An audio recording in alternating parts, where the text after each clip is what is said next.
So friends, अभी मैं खड़ा हुआ हूँ बालाजी मंदिर में, जो किंगेसर गांव में ही स्थित है ये बालाजी मंदिर। और काफ़ी सुंदर सा ये मंदिर है। यहाँ पे मैं आपको पहली बार दिखाने वाला हूँ कलयुग के अवतार कैसे दिखेंगे और क्या क्या उनकी भूमिका रहेगी। आज मेरे साथ बहुत ही अच्छे पंडित जी यहाँ पे हैं साथ में। और अगर आप फेसबुक से देख रहे हैं तो फॉलो कर लीजिए, यूट्यूब से देख रहे हैं तो सब्सक्राइब कर लीजिए। आज हम सुनते हैं इनके मुख से कि क्या क्या होने वाला है कलयुग में और कैसे आएंगे जो भगवान के एक रूप रहेंगे कलयुग में लोगों को बचाने के लिए। नमस्कार महाराज जी। और जय जय सीताराम भाई। तो महाराज जी, सबसे पहले तो मैं ये जानना चाहूँगा आपका शुभ नाम क्या है? मेरा नाम पूर्ण प्रसाद तिवारी है। अच्छा, तो ये जो मंदिर है ये कब से बना हुआ है महाराज जी? ये तो बुजुर्गों को पूछेंगे तो बताएंगे नहीं। रजवाड़ा में भी जैसे कई लोग जैसे हैं पूछा हूँ तो बता नहीं पाते हैं। अच्छा। मतलब ऐसा है कि वंशज के हिसाब से जैसे वो अंदाज लगाते हैं कम से कम 250 साल तो पूरा हो गया हो ही गया है ना। तो 250 साल से ऊपर अच्छा ये कहा जाता है। तो महाराज जी, आप मेरे को अभी थोड़ी देर पहले बता रहे थे उस रूप के बारे में जो कलयुग में अवतार लेंगे, उनका क्या नाम रहेगा, क्यों अवतार लेंगे वो? तो भाई त्रेता युग के राम जी हैं जी। और द्वापर युग के कन्हैया है। वर्तमान कलयुग चल रहा है जी। तो कलयुग के साक्षात देवता प्रभु श्री बालाजी भगवान को कहते हैं। हाँ, वो तो है ना। तो क्या भगवान बालाजी हनुमान भगवान है?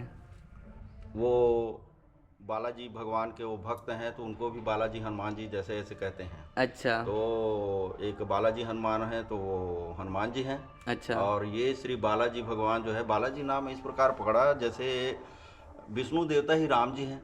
हाँ, विष्णु देवता ही कृष्ण भगवान है ना। वो लोग दो भुजा वाले हैं। हाँ। इसको इनको साक्षात इसलिए कहते हैं क्योंकि चतुर्भुजी हैं। अच्छा। क्षीर सागर में निवास कर रहे थे। अच्छा। भृगु ऋषि ने उनको जो है उनके छाती पे प्रहार किया। अच्छा, क्यों?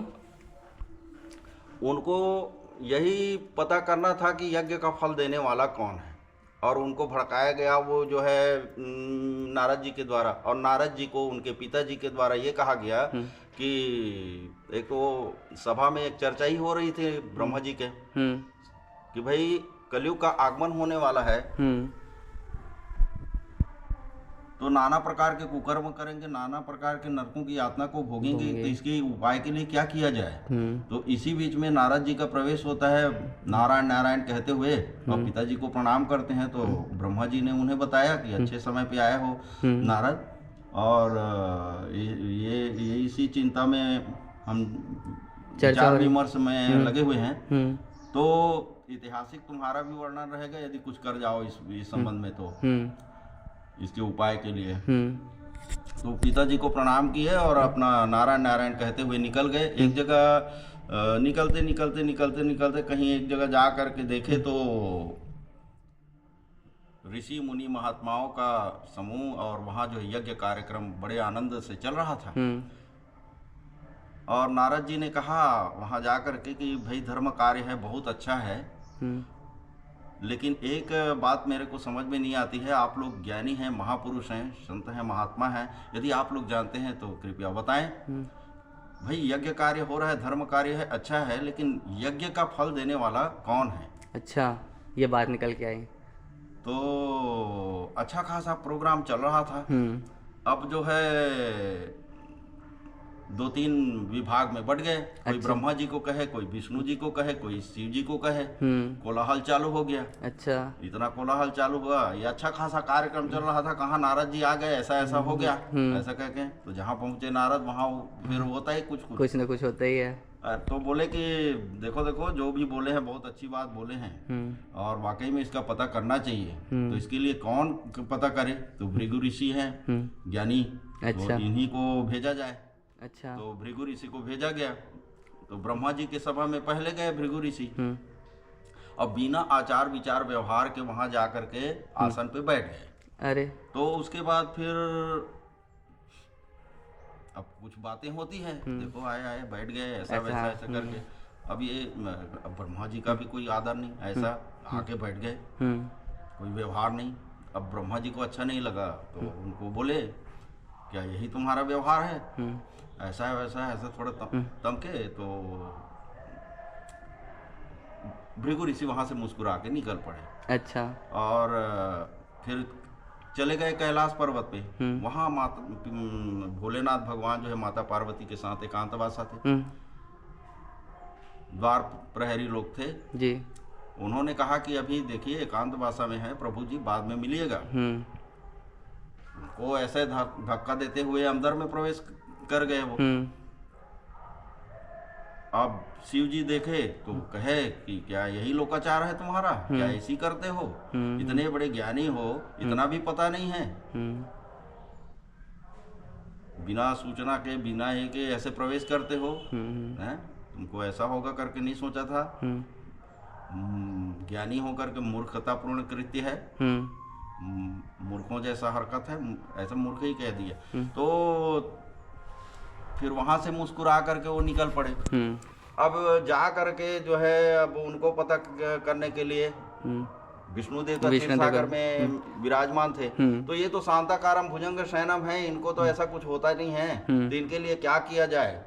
विचार किए, अंदर से मन से प्रणाम किए, और ऐसा तो होगा नहीं, तो बस गए सीधा उनके छाती पे अपने पैर से प्रहार कर दिए। अरे बाप रे। भगवान विष्णु देवता जो है अंतर्यामी है, समझ गए सारी बात जो है, उन्हीं के पैर को सहलाने लगे। अच्छा। भृगु ऋषि के। अच्छा। भगवान विष्णु देवता। अब लक्ष्मी माता जी देख रही हैं उनको, जब बड़ा अटपट लग रहा है, क्रोध भी आ रहा है, और स्वामी के द्वारा ऐसा कृत्य देख करके उनको बड़ा अटपट लगा। इधर पश्चाताप और लज्जा के भावना से भृगु ऋषि थे क्षमा याचना कर उनको जो है समझा बुझा के भेज देते, जाओ तुम्हारा कल्याण हो, मनोकामना पूर्ण हो, ऐसा वैसा कह के। अब इधर जो है लक्ष्मी माता रूठी कस के, जिनको डांटना फटकारना चाहिए उनको इस तरह से आप करते हो ऐसे कह के, तो समझाने लगे कैसे बात है, लेकिन नहीं मानी लक्ष्मी माता। काफी समझाया उनको, बताया, पूरा नहीं मानी। नहीं अब जमेगा पटेगा नहीं, अब मेरे को रहना ही नहीं है ऐसे कहते। अच्छा। और क्षीर सागर छोड़ के चली गई। कहाँ जा करके कोल्हापुर में जाके बस गई। अच्छा। भगवान फिर कुछ समय के बाद में अब सूनापन लगा, उनको ढूंढने के लिए निकल पड़े। अच्छा। तो भगवान जो है वहीं तिरुमला तिरुपति उधर जाके पहाड़ में खगोडर में जाके बस गए, बताते हैं। अच्छा। आप जैसे तिरुमला जाएंगे ना तिरुपति, तो वहाँ भगवान श्री बालाजी भगवान का अच्छा वो जो है सुंदर पुस्तक मिलता है। अच्छा, तो वही उसी समय से बालाजी बन के बैठे हैं वहाँ। तो फिर वहाँ ऐसा नहीं है 50 साल 100 साल वाली बात नहीं है, हजारों वर्ष बीत गया भैया। अच्छा। कई अनगिनत, कहा नहीं जा सकता कब कलयुग का आगमन हो गया। अच्छा, आगमन ही हो गया, उसके बाद आगमन हुआ है। अच्छा, यानी उसके तुरंत बाद नहीं हुआ है, कई हजारों साल से। अब देखिए विष्णु देवता और इतने वर्षों से वहाँ जो है यौवन रूप, अच्छा, बाल अवस्था रूप, इसीलिए बाल से बालाजी हुए। अच्छा, बाल रूप में बैठे वहाँ पे। उनको वेंकटरमना श्रीनिवासा गोविंदा कहते हैं। वो जो पर्वत है वो वेंकट पर्वत है। अच्छा। तो वेम नाम जो है पाप, और कट जो पाप को काटे वही वेंकटेश्वर हो। अच्छा, वेम का मतलब होता है पाप। और माता यशोदा जी ने भगवान से कहा, कन्हैया से जो है कि तुम्हारे जो है बालपन का आनंद नहीं लिया हूँ कहाँ, ऐसे कहाँ लिए वो। तो उनको भी बोले थे कि ये भी इच्छा पूरी होगी करके। अच्छा। वही यशोदा माता बकुला माता के रूप में उधर वहाँ थी जो है। अच्छा, तो इस तरीके से। हाँ। और यहाँ पे आप जो बता रहे थे कि ये जो अभी के कल्कि अवतार हैं, हाँ। कल्कि अवतार की जो मूर्ति है, ये जो मैं देख पा रहा हूँ अभी, वो मूर्ति है कल्कि अवतार वैसे रहेंगे, वैसे दिखेंगे वो जो है इसी रूप में आएंगे जब कलयुग का अंतिम चरण होगा। तो मैं देख सकता हूँ कैसे? बिल्कुल देख लीजिए। तो फ्रेंड्स, ये जो है मंदिर है बालाजी भगवान का मंदिर। प्रेम से बोलिए श्री बालाजी महाराज की जय। कृष्णाय वासुदेवाय हरि परमात्मने प्रणतः क्लेशनाशाय श्री गोविंदाय नमो नमः। तो देख सकते हैं फ्रेंड्स, अंदर में श्री राम लक्ष्मण सीता जी हैं। हाँ। और राम जी के ठीक सामने में तांबे की मूर्ति पे जो दिखाई दे रहे हैं वही श्री बालाजी भगवान हैं। और यहाँ जो है जगन्नाथ स्वामी भी प्रतिष्ठापित हैं। और प्रेम से बोलिए श्री बालाजी भगवान की जय।